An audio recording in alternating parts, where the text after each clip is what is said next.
বাংলাদেশের জনগণ, মাটি এবং মানুষের যারা রয়েছেন পুরো আকাশের মধ্যে ইনকিলাব জিন্দাবাদ লিখে দিবে ইনশাআল্লাহ।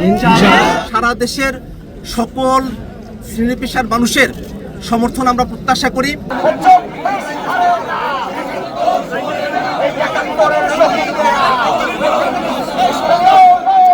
আমরা জাতীয় নাগরিক পার্টি এনসিপির নেতৃবৃন্দ, সারা দেশের আমাদের নেতাকর্মীরা আমরা অঙ্গীকারবদ্ধ যে ৭১-এর সাম্য, মানবিক মর্যাদা এবং সামাজিক সুবিচারের যে বাংলাদেশ, সেই বাংলাদেশ নির্মাণে এনসিপি জাতীয় নাগরিক পার্টি কাজ করে যাবে।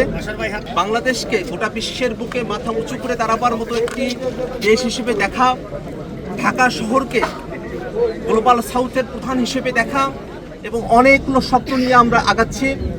বাংলাদেশের বর্তমান প্রেক্ষাপটে আমরা বিশ্বাস করি যে নতুন একটি সংবিধানের বাস্তবতা রয়েছে। তার প্রেক্ষিতে আমরা গণপরিষদ নির্বাচনের কথা বলেছি এবং একই সাথে সে গণপরিষদ নির্বাচনে যারা জয়ী হবেন তারা সংসদ সদস্য হিসেবেও ভূমিকা পালন করবেন, তেমন প্রস্তাবনা আমাদের পক্ষ থেকে আছে। আমরা সারা দেশের মানুষের কাছে আমরা দোয়া চাই যাতে করে যে তারুণদের হাত ধরে জাতীয় নাগরিক পার্টি এনসিপি তার কার্যক্রম শুরু করেছে, যেন বাংলাদেশের সকল সম্প্রদায়ের মানুষকে, সকল ঘরানার মানুষকে, সকলের জন্য একটা আস্থাভাজন রাজনৈতিক দল হিসেবে আমরা আমাদের যাত্রা শুরু করতে পারি।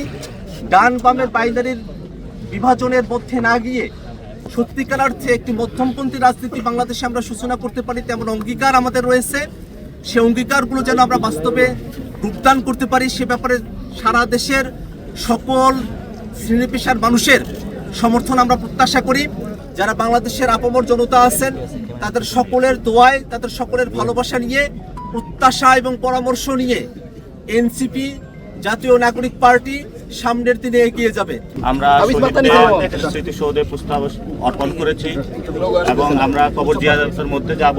আমাদের ভবিষ্যতে আমাদের যে গণপরিষদ ইলেকশন রয়েছে সেখানে আমরা নতুন করে চিন্তা ভাবনা করছি। আমাদের একটা নতুন সংবিধান প্রয়োজন, সাথে সাথে যে পার্লামেন্টারি বডি রয়েছে সেটা নিয়েও আমরা চিন্তা ভাবনা করছি, লোকাল ইলেকশন যেটা রয়েছে সেটা নিয়েও আমরা চিন্তা ভাবনা করছি এবং আমাদের যে একটি স্লোগান দেওয়া হয়েছিল ইনকিলাব জিন্দাবাদ, সেটা নিয়ে অনেকের মুখে কথা শোনা যাচ্ছে। আমরা পুরো বাংলাদেশকে বলতে চাই, পুরো বিশ্ববাসীকে বলতে চাই, বাংলাদেশের জনগণ, মাটি এবং মানুষের যারা রয়েছেন পুরো আকাশের মধ্যে ইনকিলাব জিন্দাবাদ লিখে দিবে ইনশাআল্লাহ।